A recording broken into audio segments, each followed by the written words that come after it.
you know, nothing happens in this part of the world in a vacuum. So a Indeed. problem that's happening with Yemen, as we say, does include the Chinese element. You were in those conversations with the president and the Saudis in Jeddah just a month or so ago. When we think about what happens next, obviously the largest foreign direct investor in Saudi Arabia and UAE is China. And the prospect of a visit from the Chinese president to this part of the world is in many ways a huge coup for oil-producing countries. It just says yet again, emphasizes yet again the importance of energy when it comes to geopolitics. As a diplomat, when you take a step back and think about this, where is the opportunity for the United States to use those growing relationships between Beijing and all these Gulf Arab countries, like Saudi Arabia, like the UAE and others, to our benefit as Americans?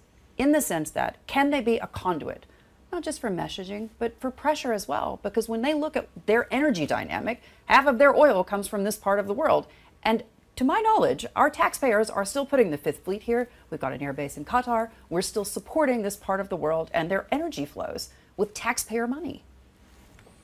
That's right, and I think that that is continuing, even though the president has made it clear that he wants to, you know, move the American footprint in a different direction. But I think again, that doesn't include military changes, does it? I hope not. I mean, I think that you're looking at the president coming here in July, big step, not only to Saudi Arabia but gathering the GCC countries plus 3 regional powers.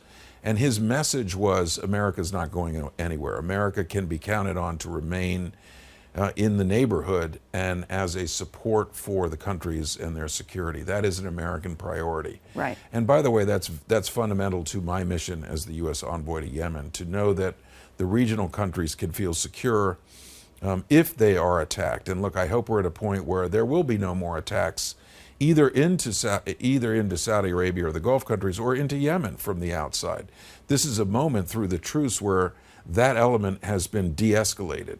And if we do our work right on October 2nd, then we move to not only extend the truce, but we expand it. So, and here again, I think the adversarial relationships that great powers may have at a certain level are not necessarily playing out in the Yemen conflict, and I really feel that that's important to preserve. Yeah. The Chinese are the president of the Security Council this month, and I know that they want to see progress in Yemen during their presidency on the Security Council, and I think that's an important element where we can find commonality between us, China, Russia, the United States, working together on a political solution to the Yemen conflict. But can you look at Saudi Arabia and look at the UAE and say, hey, listen, we're going to continue to support you militarily to any threat that you may see. We're going to continue to essentially protect your oil supplies that are going to Asian markets, because that's what we're doing.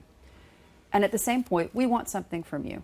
We want you to talk to Beijing. We want you to pressure Beijing. Is that a possibility in your mind?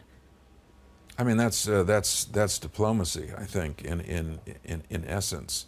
But bear in mind that the U.S. military presence here isn't just about oil and energy. We've got American citizens living in this city and in Dubai and in many parts of Saudi Arabia. We've got a large American community. And it's the president's major priority to see that Americans are protected. So there is an element of deterrence that we're trying to establish. The president has also made clear that the United States is not going to sell anything or everything that any of these countries want. There are limits. In the case of Saudi Arabia, it's that we will not sell offensive weapons that could be used in Yemen.